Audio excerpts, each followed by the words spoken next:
Boom. So welcome to the Upwork mini workshop. My quick story, I've been doing my agency for 3.5 years. I kicked off with Matt's Tribal Mastermind, a villa mastermind in Bali. That was 3.5 years ago. And so it was Matt and his whole gang that helped kick off my agency. And Upwork has been past 3 years kind of the core to the business. And I've been just grinding on Upwork for the past 3.5 years, and learned a lot of tips and tricks. And so I've been posting more on my social media about this, and seem to get a good amount of engagement and interest. So happy to kind of put this together and share my tips, tricks, and secrets on how to crush Upwork. So here's my profile, over 100K earned, and that's just on Upwork. Obviously, we have a lot of clients, most eventually bring off Upwork, but you do want to keep some always going on Upwork. At the end of the day, they will keep you high in the rankings if you are making them money. So they're a for-profit business, and but we'll get into those kind of things. And so yeah, so I'll kick it off with kind of I put together Upwork quick wins. And so if you are just getting started, these are kind of the quick start checklist to kick off Upwork, the quickest wins that I could find. So first off, big thing, get the app on your phone. So if you guys don't have that, you can do that quick win right now. You can download the app on your phone, turn on notifications. You're going to want to reply right away. It's very important that you reply right away. So in my daily life, if I see an Upwork notification, I'm stopping what I'm doing and I'm going and reply, whether that's an invite or a message. Very crucial. Apply daily. So this is kind of ABCs 101. Apply every day. Ideally, historically, I've checked the job board twice a day because it's very good if you can be the first or one of the first applicants, because people are going on there posting jobs and they might be online for a little bit. If they see you right away after they just posted, you have a lot better chance of them seeing it and then starting the conversation. Next thing, make sure you have 10 reviews. So we're going to get into kind of how to get your first initial reviews. I would say actually first three most important. Try to get your first three. As with any platform, you got to have reviews, and we'll kind of get into that later. There's a new feature that's recent. You can bring testimonials, they call it, from outside clients. So they're making it easy for newer freelancers to get reviews, but they just call them testimonials. It's a separate section on your profile that you can basically send outside clients a link. Boom, they leave a little testimonial and it posts in your testimonial section. Next, video testimonials. So this is kind of an agency 101. Get them. I'm still trying to get more, but I noticed as soon as I got more video testimonials, conversion rate went up and the business started going up. So that's a big thing. Put them on your profile. You can, there's different places you can put them. Wherever you put a video, you can put them in, such as your main profile video. This is a big one. Get a profile video. Talk to so many people, look to their profile. Bro, you don't even have a video. A video makes you, I think it's the number one thing that makes you stand out. And I always invite people at the bottom of my proposals, feel free to check out my profile video to meet me. And then so make it professional.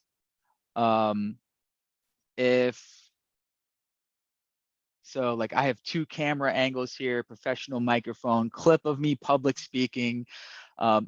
If you don't have any public speaking experience, I tell people set one up at home so it like looks like one, get a projector or like just, make it happen. I think that's a huge credibility booster if you can have footage of yourself public speaking. It kicks off with me telling my story. And so kind of just like about me, hey, I started selling as an Amazon seller. Then blah, blah, blah. I had an Amazon course, and then by popular demand, I started offering Amazon services. Everyone wanted me to manage their store, and so here I am. We help companies with this. It's all about ranking on page one, kind of like dropping some knowledge and speaking confidently, of course, about agency or about the Amazon game. And I need to redo a video and make it even better. What I would do is I would edit in customer testimonials at the end of it. So I would do like a 5-minute video next time. I'm gonna do this soon. Splice in some customer testimonial videos, and or screenshots of like your Trustpilot reviews, and then also something like, here are 3 quick wins that you can do on Amazon right now, whether we work together or not. Number 1, sponsor video ads. Number 2, make sure you have customer reviews on your Amazon store. Number 3, make sure you got a call to action, follow us on Amazon. So they're like, oh, this guy's just, wow, I didn't know that. He just gave me something for free that I can just go and do right now. So some quick wins, show some personality. And so I think with the agency game, people have to like you, right? So if you just show a little bit of personality, your story, and then also what I would do next time is I would say, when I'm not doing Amazon stuff, I enjoy CrossFit, DJing, traveling, barbecuing oysters with my family by the beach. And so I think people like that. We're like, oh yeah, this guy's a regular human. I'll kind of like this guy. Let's talk to him. So I think just likability there.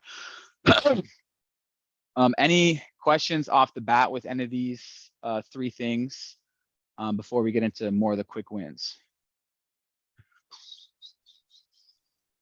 Did you your video? Did you take care of that yourself, or did you get that done professionally? It's really good. I did that.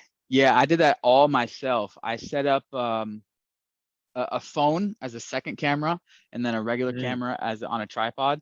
I just edited that myself. Yep, nice. I just did it right in iMovie, like just like cheap iMovie captions. This is in the condo that I was in. It kind of looks like a co-working space, or it actually looks like a big penthouse. But that was the sick. Yeah, the video looks real professional. Yeah. And so that's been golden for me. First impressions, like boom, hey, my name's Riley. Show personality. Obviously, like you drink a Red Bull before that, and like really, really be confident and show your personality. Cool. Okay, cool. So set up a consultation offer. This is new recently. It's basically where people can click this and just book a time right away for a paid consultation. I've gotten a handful of these. And the cool thing about this is you can get a review from this.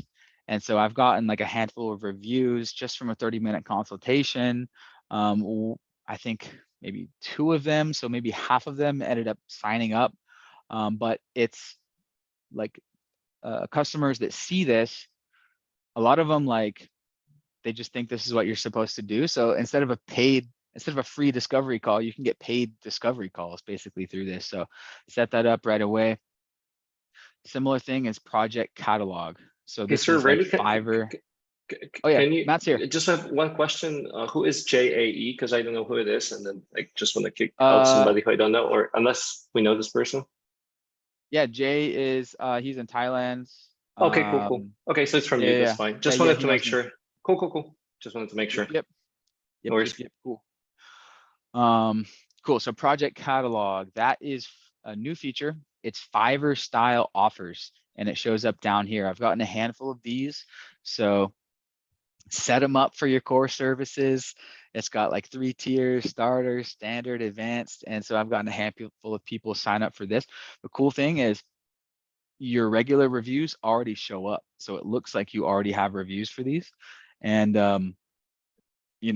it can be a good way to kind of get maybe some smaller quick reviews, or just if a client wants to start small, you can do that.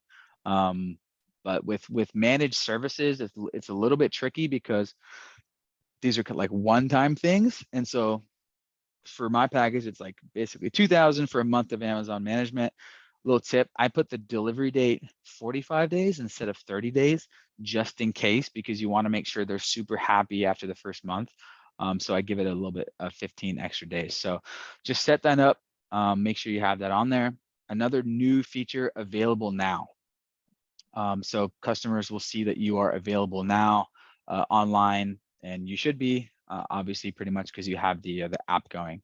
So turn that on. Quick follow-up tip. So every 3 months, I'll just do it on my phone. Go through, look at old chats, and I'll kind of click on them and see, okay, this guy, the conversation is kind of open. I'll follow up with them. Hey, still need help with this. We are having a promotion this week. So this has worked a few times. I was actually having a promotion.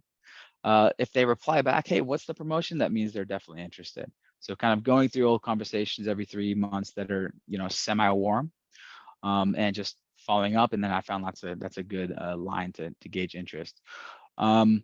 This is something that I do, apply jobs on my phone when I'm bored. So, instead of scrolling Instagram when I'm, whatever, just sitting there, I'll just open Upwork. I keep it on the front of my phone, and yeah, I'll just, it's got my feed there. If I see any juicy jobs, boom, I'll reply, and you'll see my kind of my proposal style is pretty quick and sweet. So I found that good because the more often you check during the day, the more likely you are to get a job that was like posted 15 minutes ago. And those I found are really good if you can apply right away.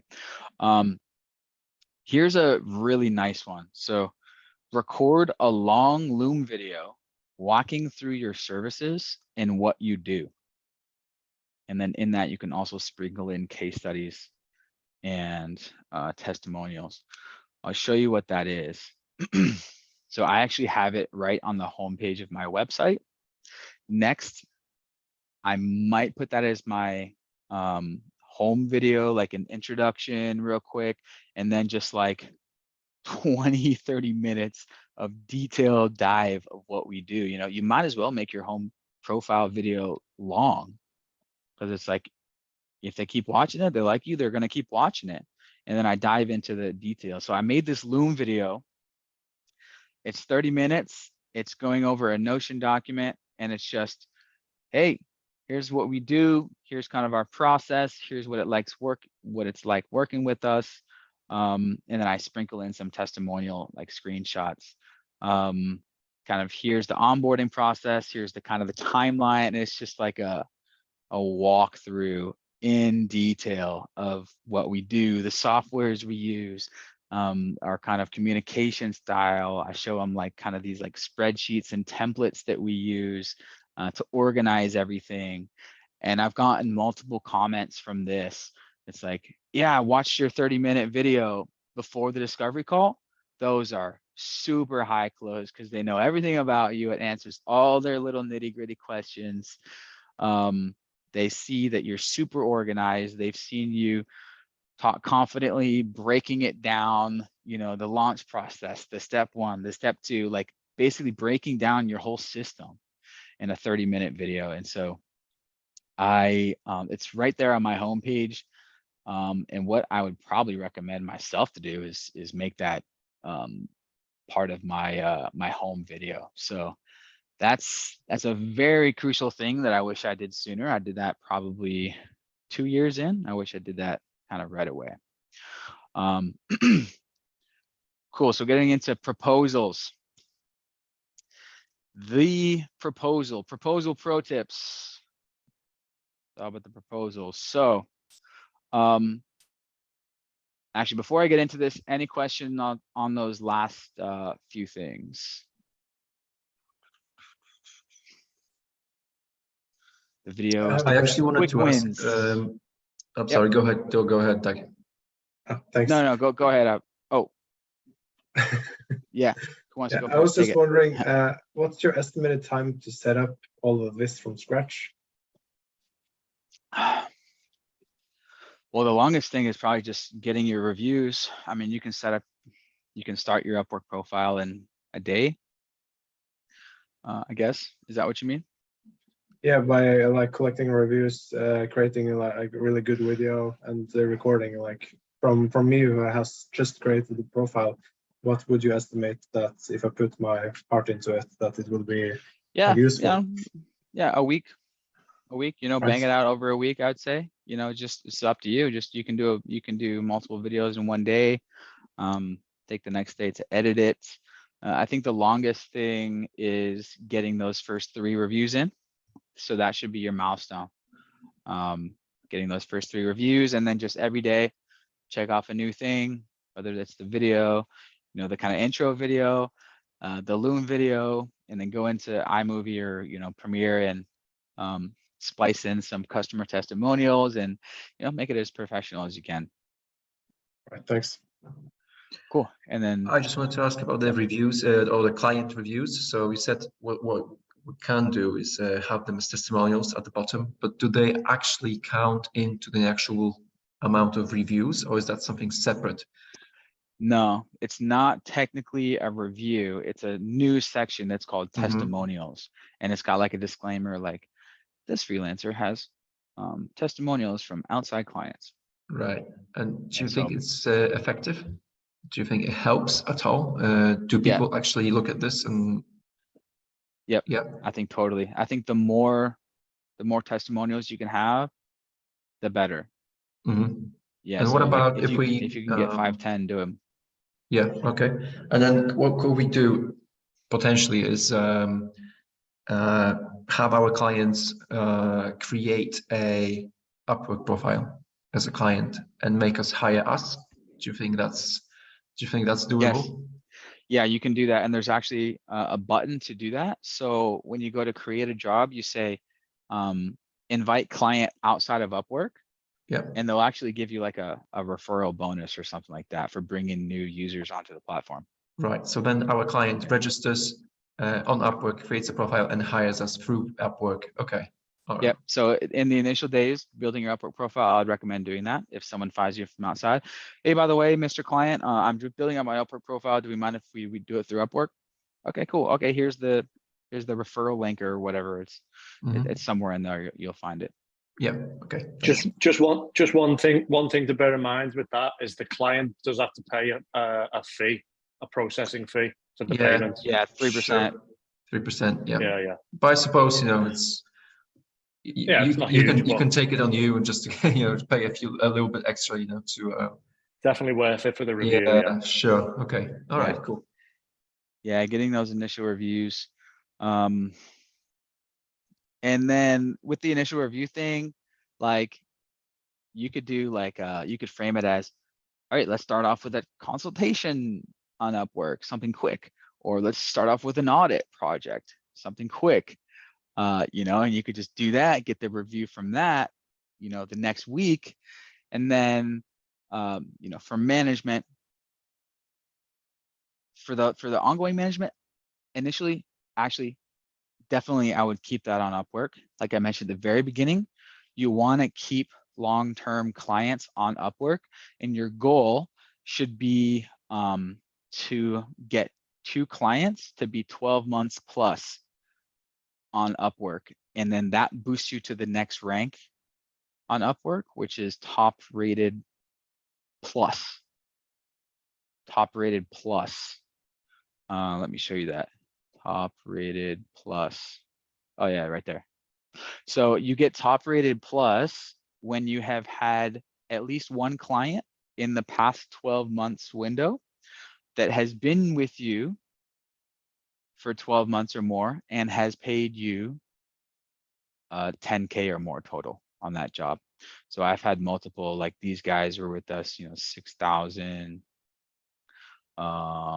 These guys 12,000. So that got me into the top rated plus category. So every 12-month window, it looks all right. Has there been a client that's been like 10K with us, and then that would keep you the top rated plus. So 1 client is enough to reach? Yeah, 1's enough, but it'll go away after 12 months. All right. So it's like, yeah. So like once a year, like you're gonna try to keep someone on that's a 12-month plus client. So, All right. yep. And so the algorithm is like, this presentation doesn't really go deep into the algorithm, but it favors you highly if you have long-term clients. So at least like segment a few of your clients to, all right, these are going to be my long-term Upwork clients. Just like keep them on forever. And I actually have had one. Oh yeah, this one from the very beginning, like 2 years almost. They've been on Upwork, and I'm just gonna keep them on Upwork forever because Upwork loves it. They're like, well, these guys are making us money consistently. We're gonna treat this guy good. So that's basically it. So proposal, quick pro tips, asking questions is a good way to get replies. Asking questions is always better than saying, we do this, we do that. So ask like qualifying questions. I prefer short and sweet. You'll see that in a second. Make it clear that you read the job. I've been hiring on Upwork longer than I've been providing service on Upwork. I hate when I get those copy paste proposals. I freaking hate it. I have to reply, did you read the job? Make it very clear that you read the job. Pro tip, say their name. If they don't say their name in the job, like from John, I look at the client reviews down below, and sometimes you can see it in the client reviews what their name is. So here is, so mention case studies in their product category. So clients love to talk about their products, about their business. So an example, hey Dan, I have multiple happy clients in the dog niche, so this is potentially very interesting. Can you shoot over a link to your store? Happy to take a look and fire back some recommendations and see that if there's opportunity here. PS, feel free to check out my profile video to meet me. So that's one of my go-to templates. Of course, I've tried many different ways. That's kind of what I'm in favor of these days. Because when I've been hiring on Upwork, most of the people like basically paste their profile, and it's a little bit overwhelming when you're kind of just like filtering through applications. Like, I don't want to read everyone's full profile. Like, I want someone who I can see that actually read the job and is like already starting the conversation, you know, about this specific job. If they want to learn more about you, they can see the profile. And that's why I usually do a little bit of call to action at the end to go check out my profile, because not every client knows how to click on the profile. It's not super obvious. That's why I say, you know, go check out my profile. Even better, go check out my profile video, because they might not know that there's profile video. Oh, this guy's a profile video. Boom. If they see your profile video before, you know, going through all these other applications, they're going to immediately remember you, know you right away. If they keep watching the video, they're going to know all about your business, your strategy, and then they're like invested into you like right away. So I found that kind of a nice little thing. If you don't have any specific case studies in their category, I've said this a lot, like, hey, this is interesting. I'm very familiar with the men's fitness category. I'm very familiar with the handicrafts niche. Like, I don't have any clients in that, but like, I'm familiar with it. Like, I know about fitness, I know about fashion, I know about shoes, sunglasses. So if they see you mention their specific category, like, hey, I'm very familiar with like home workout equipment. And even if you can say, oh, I love these type of, you know, workout gloves. I use them myself. I'm a CrossFitter. Like, if they hear that, like, oh, this guy, he's passionate about what I'm passionate about. He gets my product. He understands my product. And so when I've done that, like, say, oh, I use this product. Oh, my mom used these sorts of fake roses. Oh, my mom has these all over her house. Very familiar with them. So there's, oh, this guy understands my product. That's what a lot of people want. They want you to understand their product, even though at the end of the day, it doesn't really matter. I don't care what your product is. Like, a keyword is a keyword. But if you like show some actual interest in their product and they know you're familiar with it, I found a lot of clients want to like work with someone who feels like you're on their wavelength in terms of the product. So can I Um, just Yep. clarify? So what you basically do, the proposals that you send are basically more or less this length. Yep. And how much do you think your profile, which is like super awesome at this stage, I presume that helps a lot. And do you think for us, for people who are getting started, should we put more work into the proposals because our profiles are not as attractive and impressive as yours? Yeah, so what I've done, I've also done this for a period of time, is basically write like a paragraph like I just did, and then below it, basically paste in all of these case studies and testimonials. That's totally fine. It's really personal preference. I think it doesn't hurt you. So yeah, if you don't have a bunch of case studies and testimonials on your profile, I would paste something like this in. Like, PS, here are some case studies and here are some awesome testimonials. And so if they read these, okay, cool. That's kind of a lot. I might just pick maybe a couple of them, and especially if they're in the category, I would just highlight that one. Oh, by the way, we have a case study of another a product in the pet category. Actually, in fact, we have 3. Here they are. And then PS, here are some testimonials from my awesome clients. And so normally, like best practice in sales is like talk about them first, instead of you first.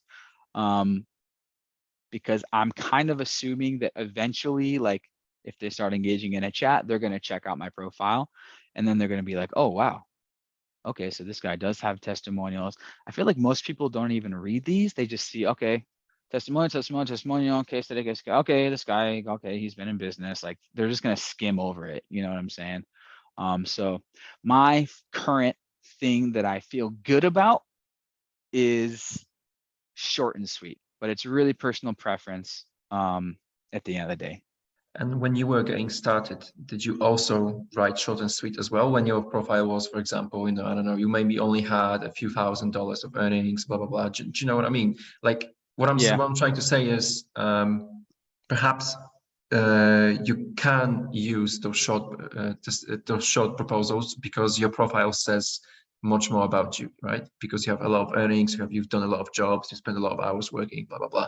So this is what I'm wondering, if this will actually work for people who are just getting started.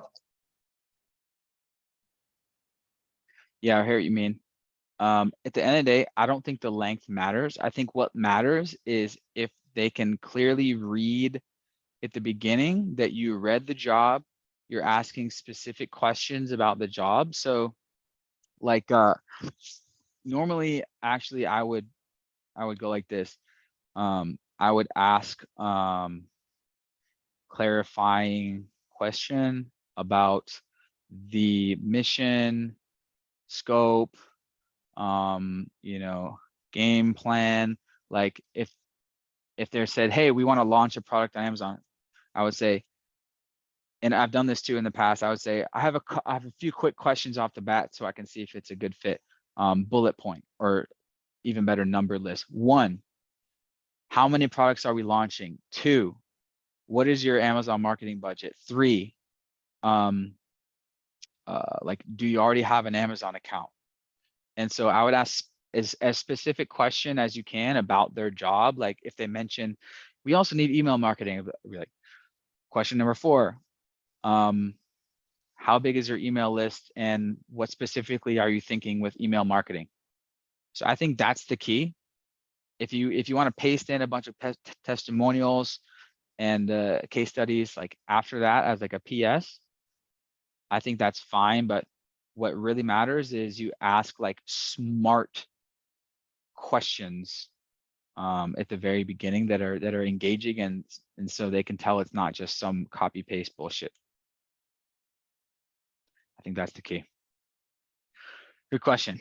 We'll continue with the kind of quick pro tips. I don't like jumping straight into the call. I've been, again, with hiring on Upwork, some people are like, hey, I saw your job. Here's my calendar link. Let's discuss more. I'm like, No. Fuck that. First of all, I don't even know if they read it, and then they're just doing some copy paste bullshit. I found the most success if you engage, have some chats back and forth, qualify them, and then you want to qualify them, of course, before, because you don't want to get on a call if they're not qualified. So do a little chat, provide some value. So here we go. Provide recommendations and tips. Hey, I checked out your store. If they just say the name of their brand, Google it. Check out their website, check out their store. Hey, I noticed on your store, like you don't have a video. I would like, are you guys working on that? Also on your storefront, blah, blah, blah. And I see you have a negative review. I would recommend there are some services where you can, push down those negative reviews. Boom, boom, boom, some quick wins. These people, oh, this guy's just giving value, value, value. The standard jab, jab, jab, right hook. If they start engaging, okay. A lot of people, if they ask you questions back, that means you're warming them up. And then I say, yep. I just like answer their question and I'll kind of wait. And then I found it even better if like they ask you, okay, this is great. How can we book a call? Oh yeah, sure. Here's my calendar. Boom. Rather than like trying to push them, hey, when are you available for a call? So, and if they don't ask for a call, I'll say, if you would like to discuss on a Zoom call, go ahead and grab a time on my calendar here, paste the link, or I'll say, actually, would you like to discuss further? Or I'll say like, this is promising. I have some qualifying questions. Would you like some more questions for you? Would you like to discuss further on a Zoom call? Question. They'll reply, yes, that sounds good. Okay, great. Here's my calendar link. And so Matt asked this the other day. Yes, you can post links to websites and or forums or Calendlies. Haven't had any problem with that. I've sent links to my helpful blog posts, which on there like about their specific job. For example, Amazon launch. Lots of jobs about Amazon launching a new product. I'll reply, hey, can you send me a link to the product? Happy to take a look and see if it's a good fit and fire back some recommendations. By the way, I wrote the launch playbook. Feel free to check it out here. Boom, link to my ultimate guide about Amazon launch. They're gonna come over to my website. Like, oh shit, this guy wrote the freaking book on this. And so this is one of the cornerstone pieces on my website. That's basically an ultimate guide, deep dive on launch. And they're gonna read this, oh shit, this guy knows what he's talking about. Okay, cool. And then, follow up from there. So yeah, those were some quick Upwork quick wins.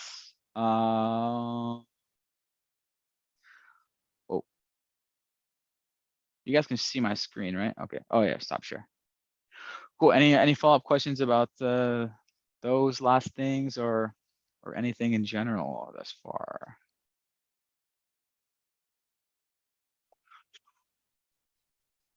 No, I'm just super inspired now to Awesome. to improve my Awesome. profile. Yeah. Fuck yeah. Yeah, it can be good. Every niche is different, but yeah, for me it's been the most common source of leads, at least for getting started and getting the core kind of group of clients in my agency. Matt, any any questions on your end, Matt? I know you've been picking my brain on Upwork recently.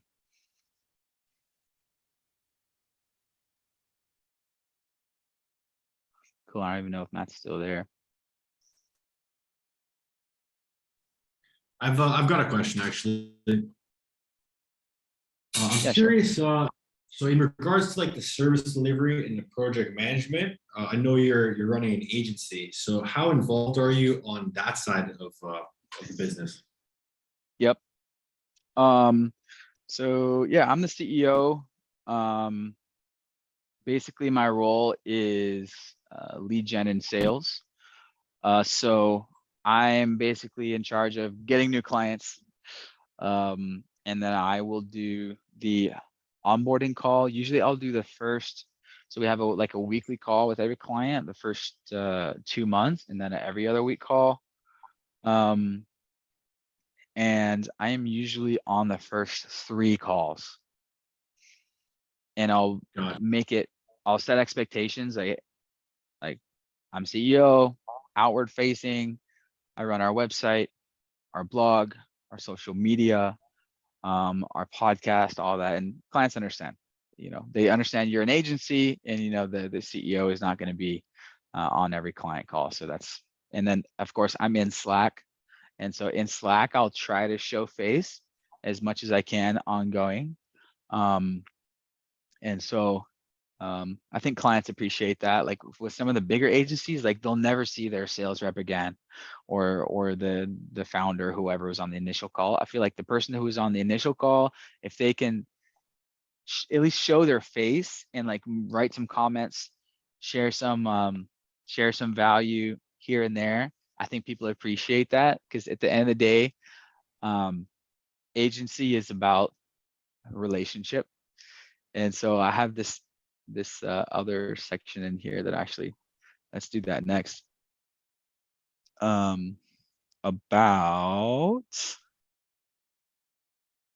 client retention. So I looked up this article about client retention, and they had this survey. Reasons that clients cancel. Number one reason by far, customer believes you don't care about them. And so, like, wow, right? They believe you don't care. And I get this all the time. One of our most common client avatars is switching from another agency that they're dissatisfied with. And those are the easiest closes. Easiest, because they're already involved with the agency. They're already paying a pretty big retainer. They're switching from like a big boy agency to us. We're kind of like, boutique agency. We're a team of 10.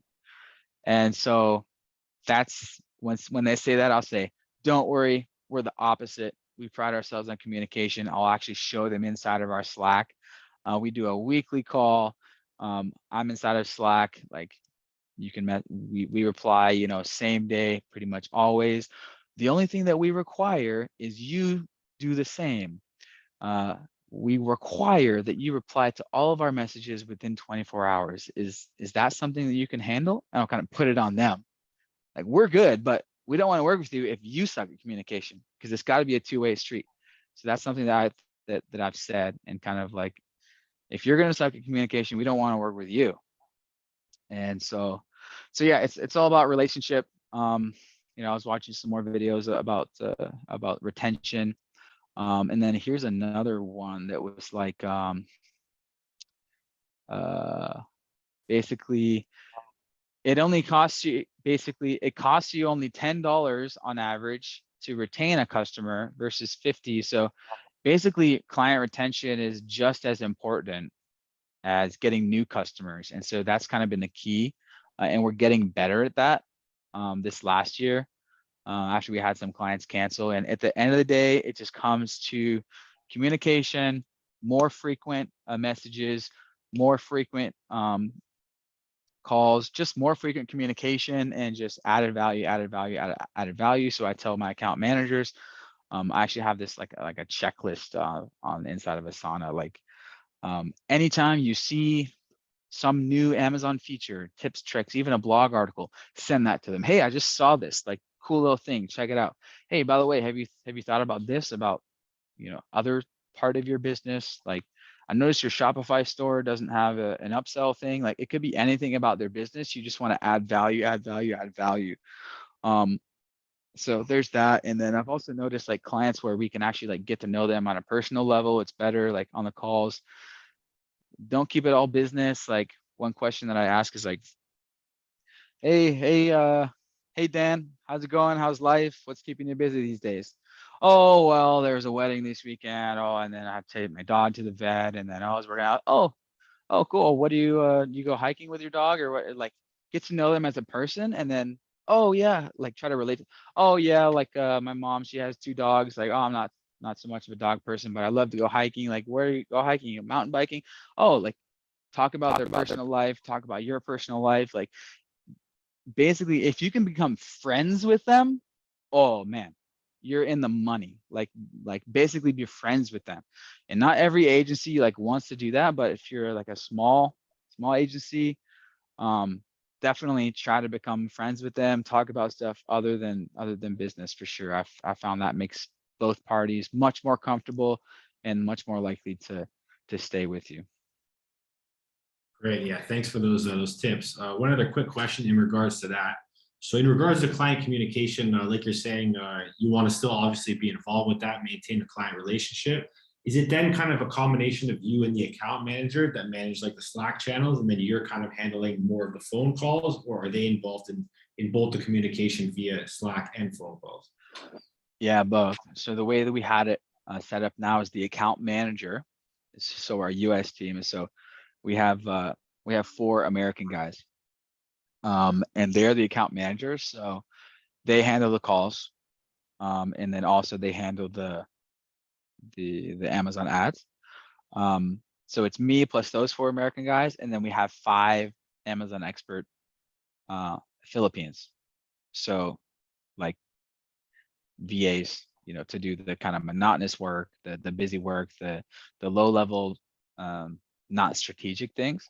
So the American team, we handle high level strategy, getting things set up, the calls, and then like if something needs to be done repetitive, then we have the VAs do that. And we're transparent with them. Hey, it's us 5 American guys, and then we have 5 Amazon experts in the Philippines to do the repetitive stuff. Just like at every company, we have VAs. Like Microsoft, Amazon actually has 50,000 employees in the Philippines. Like any company has VAs. It does make sense to not have VAs. That's why we're able to come in at a better price. Frame it.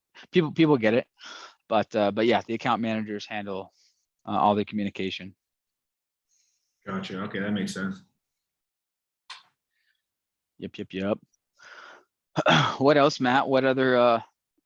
I think what's interesting for people as well here, and I'm curious what you think, whether they should get into search engine optimization as well, because it's a long-term game, but you also said that you get most of your best clients through it. I also work with another client, and they get like $300,000 clients through search engine optimization. I mean, through Google. Like this is where really big clients come through, and so I'm just curious, what are your thoughts on that? Because it works for you as well.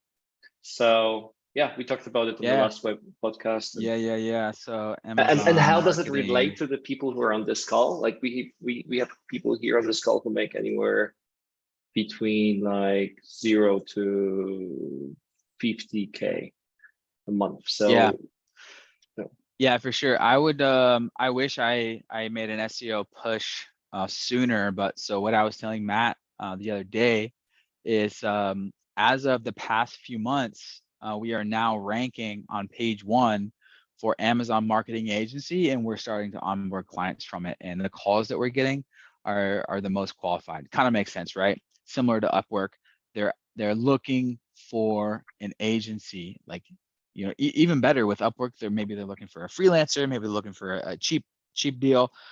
People that search Amazon Marketing Agency, like we're ranked page 1. So this is really good. And so I wish that I hired my SEO guy sooner.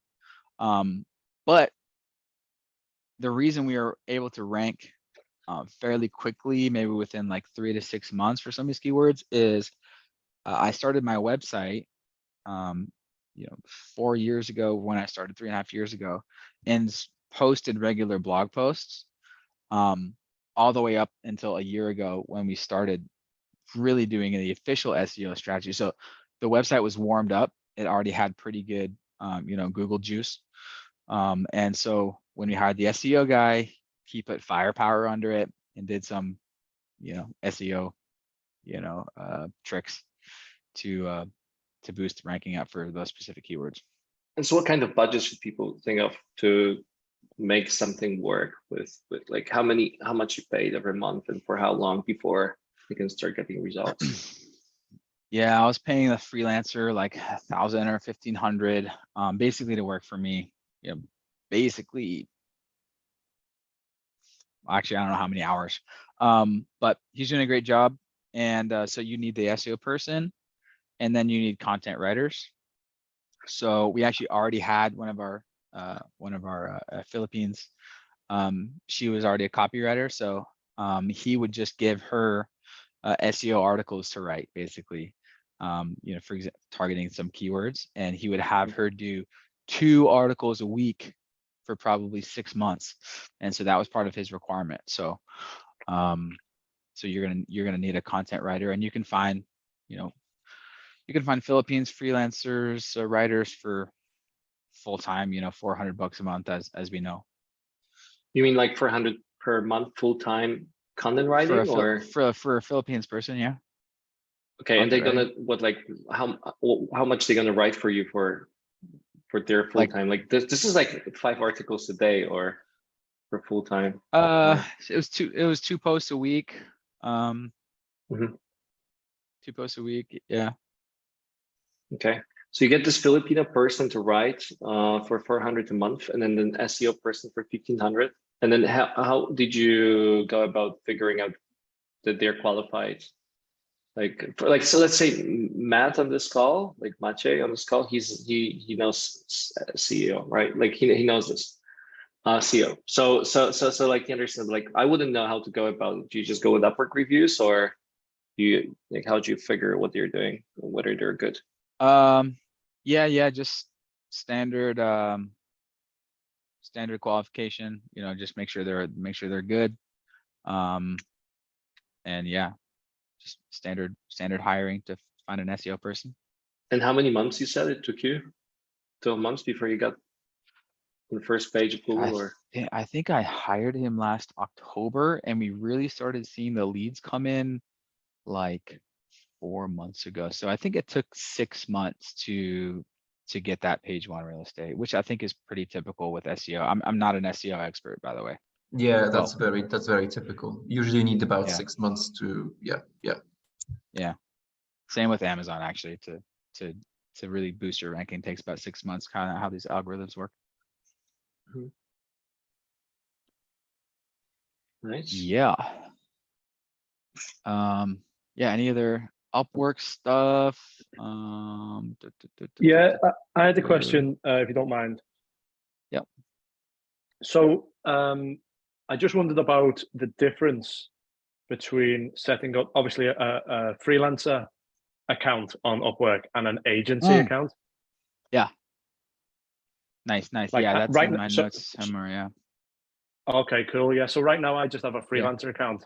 I don't really know Yep. that much about the agency accounts and how they sort of work together and stuff, what the best strategy is, basically. Yep. I think I started my agency account maybe 1 year into it. And so I would just focus on building up your personal one. Yeah. At the end of the day, agency account is not 100% needed, but Okay. you know, if What's the that's your benefit? goal, if that's your goal if it's your goal to build up, you know, an agency, then you should start it. But it's all about kind of getting to that like top rated first. So put all the juice, all the cash flow into your personal, so you can get up to that top rated, and get as many reviews as you can, maybe 20 or something. Then open your agency one, Yeah, and start building up the reviews on that one. Yeah, so I'm top rated already now, so I'm kind of at that stage. I'm just wondering what's the benefit of having an agency account? Does it allow like multiple logins or multiple users or something like that? Yes, it does. So you can have your team. It's just kind of like a credibility thing that just proves, like, you know, you're a professional, you know, agency. So we have 3 of our team here, you know, and so they can, like, I guess the benefit is, like, I split my proposals between the 2. And so you have to buy connects, you know, and so, like, I'll top up the connects on the agency, and then on, like, those are run out, and then I'll top up on my personal, and those are run out. So I kind of split it up 50-50. That's kind of the way I'm doing it now, just to keep the juice flowing on both of them. And then I guess the benefit is, if they check you out on your personal, they're gonna look at your profile, and say, oh, Okay, the professional agency. Okay, let's check them out. Oh, they got even more reviews over there. Oh wow, this the agency's top rated plus. Okay, cool. Oh, their team is legit. Oh, let's check out Ryan, this guy he's talking about. Oh, he's legit too. Okay, cool. It's just kind of a, Upwork has the feature, so just do it. Okay, and just last question: are the reviews for the agency file and the reviews for the freelancer profile completely separate? Yep. So you're running Yeah. two totals in effect. Yeah. Okay. I'm pretty sure. You sure? Yeah, Okay. pretty sure they're separate. Like the earnings are separate here. Total jobs 42. Hourly rate is separate. So yeah, it's all separate. And then so if you get invited to a job, you can say apply under personal or agency, and I basically could just go back and forth. Okay, interesting. So I think Yep. the reason John is asking this is also interesting for Mike on this call is because they both either have or want to have sales team sending proposals on their behalf, and how would you go about that? Like say you don't want to do it yourself and you have a team, would you just have them use your account, or would you have them set up no accounts, or do Yeah, you have any thoughts on that? so Diana does this. So they can log in and you just give them the correct permissions, and they can go in and send proposals, and they can go attach proposal to which member, and then so you can go attach to Riley. Okay, that's and cool. then send the proposal. Yeah. Okay, so she sends on agency's behalf, but attaching to Rayleigh. Yeah, it'll be like Amazon. It'll be like you got an application from Riley Bennett, and it'll say like attached to Amazing Marketing Co. Or it says associated with Amazing Marketing Co. Have you seen like decrease in conversions when this happens because people want to work with a freelancer, not an agency, or not? I have, yeah. So, well, that depends. It depends what people are looking for, but I have noticed that when Diana does it that way, it's less converting than if I apply myself. I'm not sure why. That's just what I feel. I don't have any certain numbers, but that's just what I feel. Because then she would need to just log in through your account, and then that's like kind of. Yeah, maybe I have no idea, but I feel like when I do it myself, it's better. So I tend to just do it myself. But do you feel it's better because of how you apply the copy itself, or do you think it's better because it's associated with? It could be that. It could be because I'm a better writer, and I ask better questions. She has guidelines. I tell her exactly what I'm telling you guys. It could be that. I'm not sure. Wouldn't the profile that she's using to apply have less reviews than your profile though? Well, she's going into the job and she's attaching my profile. Oh, so it's almost as if your profile. Okay, I understand. Right. Okay. But then it says associated with Amazing Marketing agency. Yeah. Yeah. But when the client clicks the link, it's going to take them to Riley's profile, I guess. If they click on my profile, it'll go to mine, and then they can click on the agency profile, and it'll go to this one. Yeah. Okay. So they can see both. Okay. And then as you can see here, so I have the 30-minute walkthrough on the agency profile. So they are seeing that. Forgot that I had this here. People that check out the agency, they'll go, oh, watch this 30-minute video, and then yeah, they really like that. Yep. Yeah, lots more featured clients. So what is this? These are basically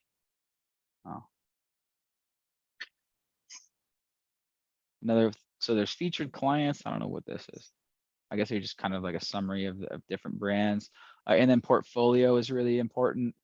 I think I said that at the beginning, but it's basically a section for case studies, and I should have more. But people like these nice graphs, and so with clear, typical, case study screenshots, and so put as many of those as you can. And did you talk about your sales process already? Like once you're on a call with them, do you have setter and a closer call, or do you have like a different process for this? Is it like, well, do you make an audit for them or anything like that, or is it just like a setter closer? Is it just closer? My sales process is we do not have a setter yet, but as I was mentioning earlier, I kind of qualify via messaging back and forth to make sure it's a good fit. And then my sales process, which works, is it's me and Ryan on the calls. And I was telling you, Matt, this other day, I feel like that works. And a lot of clients say, wow, you're the only people where it's two people on the call. And so I found this works. It works well for us. It's a tandem approach. It's boom, they get me and Ryan, two Amazon freaking rock stars on the call. And I like it like that. You know, I've taken a handful by myself. He's done a handful by myself, but when it's us, both of us on the call, we're going back and forth, we're vibing. Like I can go, you know, deep diving about his listing, and then I can take a break, like, whew, take a breath, take a glass of water. I'll be like, Ryan, what are you seeing with their advertising? And I can kind of take a break, and then Ryan goes, and I can kind of then come back and complimentary, and it's just kind of adding double the value and two perspectives on the call, and it's basically an audit. It's a strategy call that we frame it as. Are you closing the very first call? Close on a call in terms of them signing up and signing contract, usually no. Usually not. What I typically do is, you know, if it's pretty clear they want to sign up, what we do, okay, first step is adding us as a user inside of Seller Central. So are you familiar with how to do that? Okay, great. Go ahead and add this email address into your Seller Central, paste it in the Zoom chat. And then we're kind of in the door. Okay, yeah, and just talk about the next steps. First step is kind of a kickoff call where we do the audit. Okay, usually we like to do this within you know, the next 1 or 2 days. How are you looking Thursday or Friday? And kind of just pencil in that next call. And so that's what I kind of call the close. But I've never like asked for payment on the call. I'll say, all right, I'll send you our scope of work agreements. We'll pencil in that call. We'll go over the game plan, and then I'll send you the invoice at that time, and then we're official as a whistle, and we'll get to work for you. Okay, so you have one call and you try to understand everything about them and their business, and then you just tell them that you're going to send them all the scope of work and whatnot, and you schedule the kickoff meeting, and then you just expect them to kind of like sign up and make a contract on Upwork, or just pay you. Yep, I handle that on the. Yeah, so basically I pencil in the kickoff call. We'll book that. So yeah, we pencil the kickoff call, what times works, and they understand it's a kickoff call. And then on that call, I'll go over my onboarding checklist, which is inside of Asana, go over expectations. Okay, here's how billing works. Okay, right after this, I'm going to send you the invoice. After the invoice is paid, then we'll get started on the first steps, which is the PPC audit and the listings audit. And send them okay. So it's kind of like you kind of like assume the sale. You're like, all right, that's just a kickoff call, and it's like on the kickoff call, you're like, all right, let's just okay. Yeah, hey, they understand. Welcome to the second call. Let's just go over the logistics first. So did you already hire me or not? Okay, here's the contract. And then I got that kickoff word from Jonas. He uses that one. So I say, I mean, they understand kickoff means kickoff. It means you're kicking off, signing up. And so so when people are like, yeah, sounds good, I'll be like, all right, cool. Next steps, kickoff call. You know, does same time Friday work?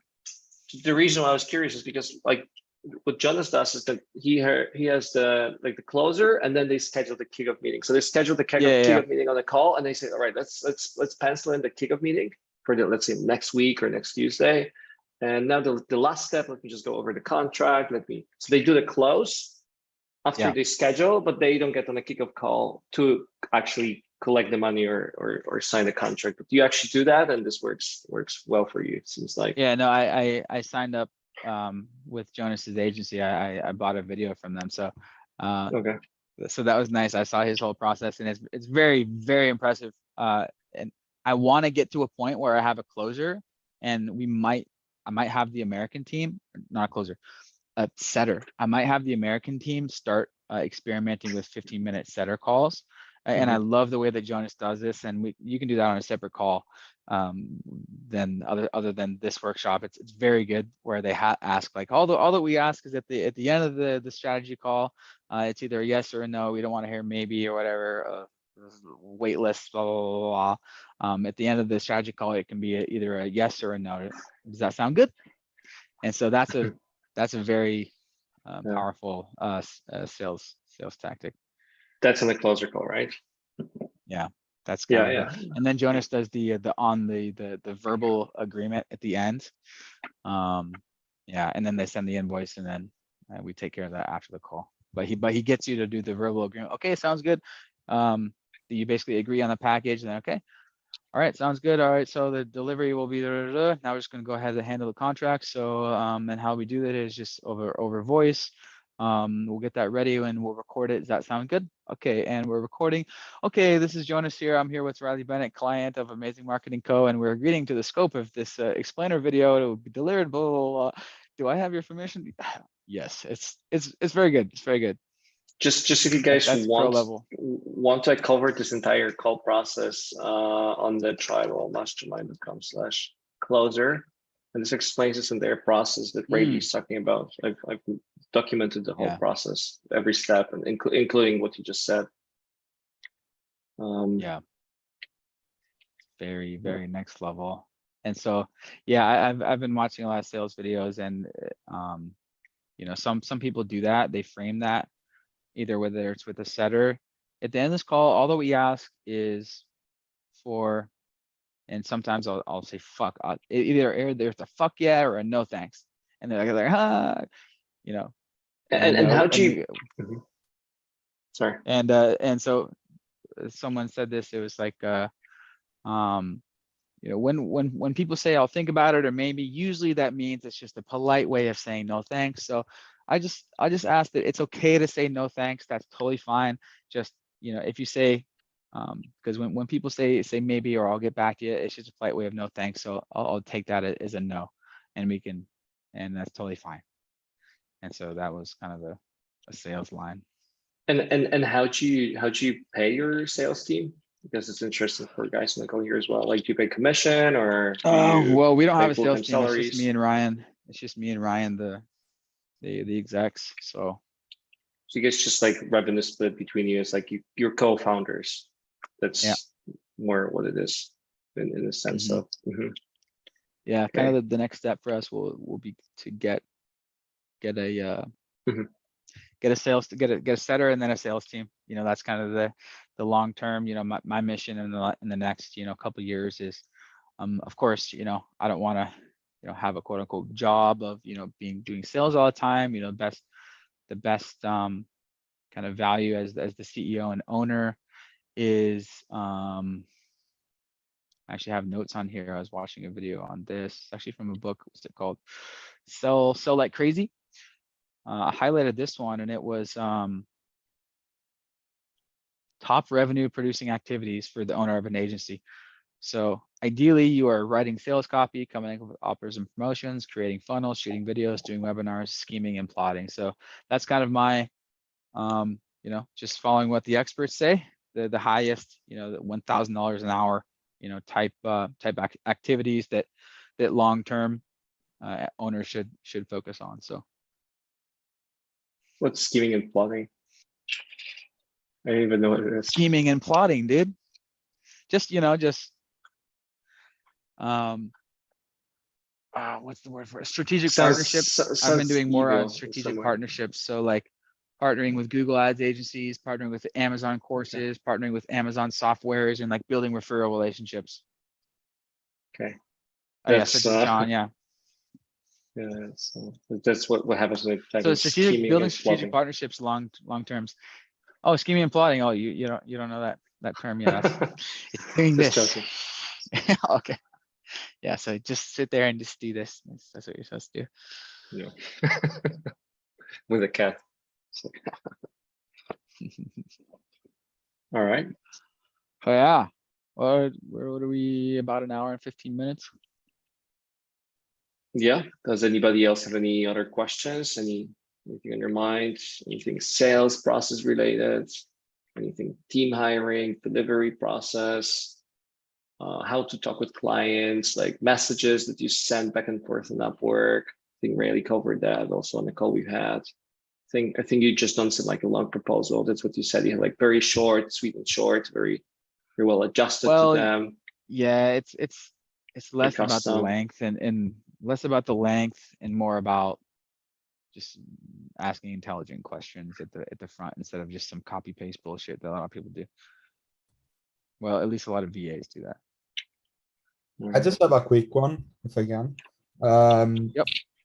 Just about reviews. I don't know if you already mentioned it, but maybe I missed it. Anyway, it's about when you get the job completed, when you get the job done, do you remind clients to leave a review, or like you push on it, or you just leave them do whatever they want? I definitely do. And this is another tip. Okay, so Upwork, I've noticed, has a limit, time limit when they can leave a review. I've asked a customer like weeks later, hey, would you mind leaving a review on our job that we closed out? And they said, oh, I'm not able to. So the next day, when we close out the job, will say, could you please post a review today because there's a limit on this. I already left you great feedback. Yeah. And then like, I feel like too pushy. I mean, sometimes I got paid and they didn't leave a review, even though Yeah. I told them to do so. Yep. So yeah, maybe just push it a little bit more. Would you say that? Yeah, that's normal. Asking people to do reviews and they don't Yeah, do it. That's normal. I would just ask them nicely and then like follow up 2 days later and ask them nicely again. But some people just won't. Okay. And then the people that are really happy, video testimonials. And what I've been doing recently is after they leave us a review, that was super awesome. Hey, and this is via like direct message. Would you mind leaving a quick video review? I'm trying to get more video reviews. If you can do this real quick today on your phone or in Slack, just hit record message. We'll shoot you a $50 Amazon gift card as a thank you. Yeah, that's cool. So that's kind of my procedure now. Just give them a thank you gift. Worth it.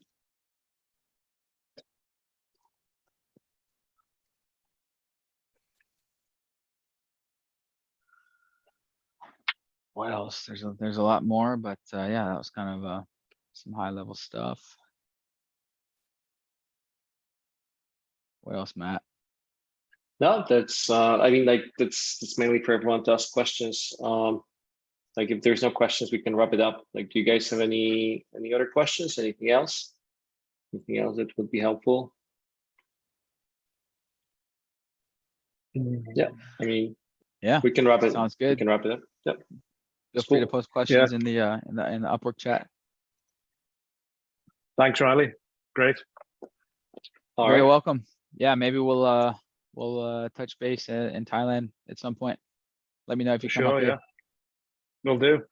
Same with you, Mike. And Albert. Oh, Three guys in this is Thailand now. all of the people in town now. Everybody's in Thailand. I got my my Thailand game. Giant Thailand. Yes. All right. All right, cool. Then we'll see you guys. Well, yeah, Thank I'll close you. it out and hopefully, yeah, we'll see you guys in the chat. Thanks, Brady. Thanks. Appreciate it. All right. Awesome. Welcome, you. guys.